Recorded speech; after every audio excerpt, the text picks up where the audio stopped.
આપણે છીએ અત્યારે સુપર સિંગર મિરાંદે શાહના ઘરે અને મિરાંદે સાથે આજે આપણે વાત કરી રહ્યા છીએ મતદાન વિશે. ત્યારે મિરાંદે, સ્વાગત છે આપનું સંદેશ ન્યૂઝમાં. Thank you Kinnariben, thank you so much.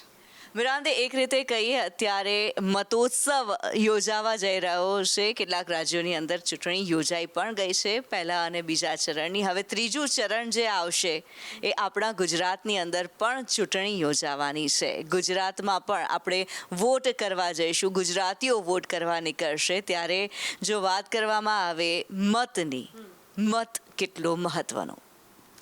જી કિન્નરીબેન, મત તો ખૂબ મહત્ત્વનો છે. આપણા સૌ દર્શકોને બી હું કહેવા માંગીશ કે એક વસ્તુ છે કે એ આપણો પાવર પણ છે અને આપણી રિસ્પોન્સિબિલિટી પણ છે, ડ્યુટી પણ છે. એટલે આ બંને વસ્તુને ઇક્વલી મહત્ત્વ આપીને આપણે જો આપણી રિસ્પોન્સિબિલિટીને પાવરમાં કન્વર્ટ કરીએ તો I think it's going to be great for our futures.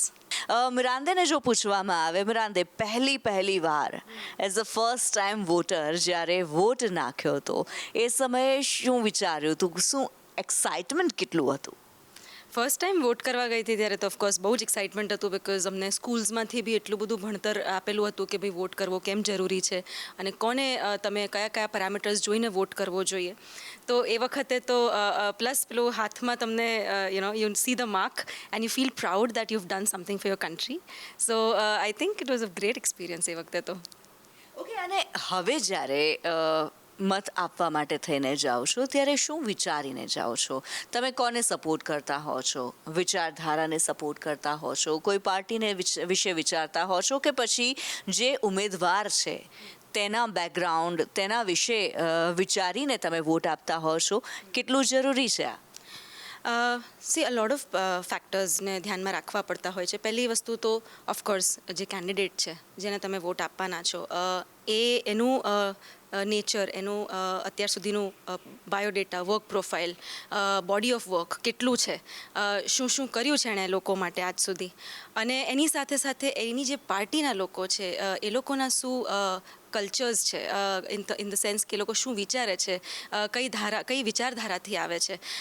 So I think all these factors play a role, કારણ કે એક માણસ બધું નથી કરતું, એક આખી ટીમ છે જે ઘણું બધું પોસિબલ કરતી હોય છે. So I think all these factors are very important.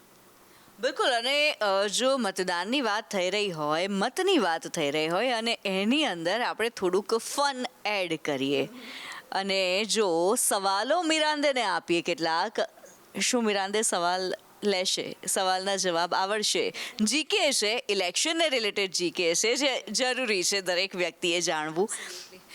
Kinnariben, I will be happy to play, અને નહીં આવડે તો કંઈ વાંધો નહીં, શીખી લઈશું.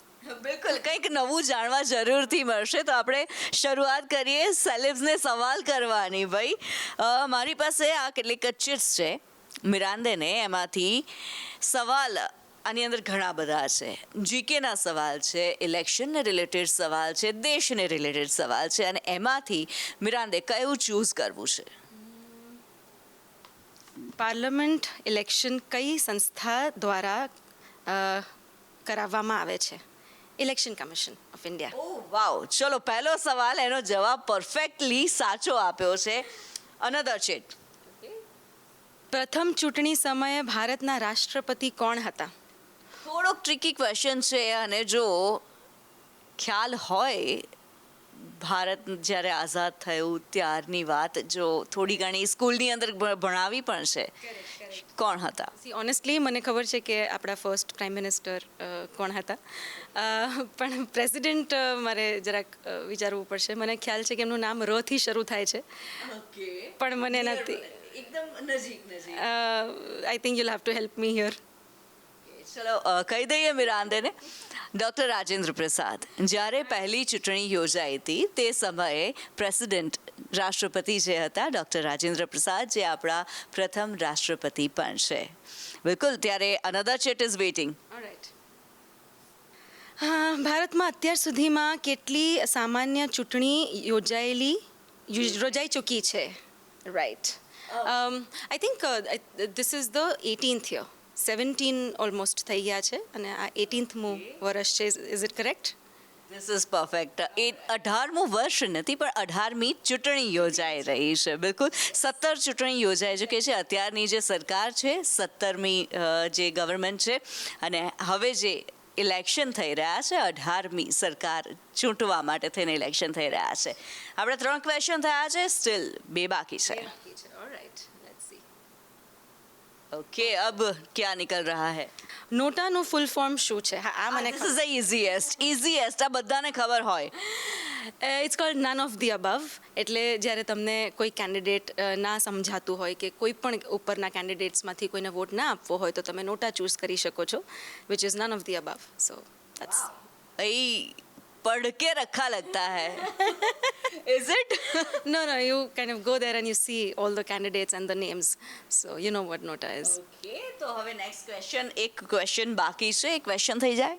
Yes, આ તમે ચૂઝ કરો. અચ્છા, this first one. First one, alright. ભારતમાં મત આપવા માટે લઘુત્તમ વર્તમાન વય મર્યાદા કેટલી છે? એટલે એજ કેટલી છે? 18 years. યસ, સહી હે. પરફેક્ટ. અને આ 5 સવાલ જે આ ચિટ્સમાંથી નીકળ્યા છે એના જવાબ મિરાંદે આપ્યા છે, સાચા આપ્યા છે. સો મિરાંદે ફૂલ માર્ક્સ. મતદાનની વાત હોય તો ઘણા બધા સ્લોગન્સ પણ કહેવાતા હોય છે, મતદાન જાગૃતિ માટેની વાતો થતી હોય છે. ત્યારે મિરાંદેને કયું પહેલું એવું સ્લોગન યાદ આવે દિમાગની અંદર સૌથી પહેલાં? મારું સ્લોગન બહુ જ ઇઝી છે અને બહુ રિલેટેબલ પણ છે. Every single vote counts. That's my slogan. અને હું આ એટલે કહેવા માંગીશ કારણ કે આપણને ઘણીવાર એવું થતું હોય કે ના યાર આજે થોડો કંટાળો આવે છે, નથી જવું, ઇટ્સ ઓકે, મારા એક વોટથી શું થઈ જશે. પણ તમારા એક વોટથી બહુ જ બધું થઈ શકે છે. તમે તમારું ફ્યુચર બનાવી શકો છો, તમારા આસપાસના પડોશીઓનું ફ્યુચર બનાવી શકો છો, આખા ભારત દેશનું ફ્યુચર બનાવી શકો છો. સો એ પાવરને ના જવા દેતા every single vote counts. Please do not miss that opportunity. મિરાંદે આજે મતદાન વિશે વાત કરી છે. થેન્ક યુ સો મચ અમારી સાથે વાત કરવા માટે. Thank you Kinnariben. Thank you સંદેશ. લોકસભાની ચૂંટણીઓ ચાલી રહી છે અને ગુજરાતમાં પણ મતદાન થવા જઈ રહ્યું છે. ત્યારે તમે પણ ચોક્કસથી તમારા મતાધિકારનો ઉપયોગ કરો કારણ કે એ તમારી ફરજ પણ છે અને તમારો અધિકાર પણ.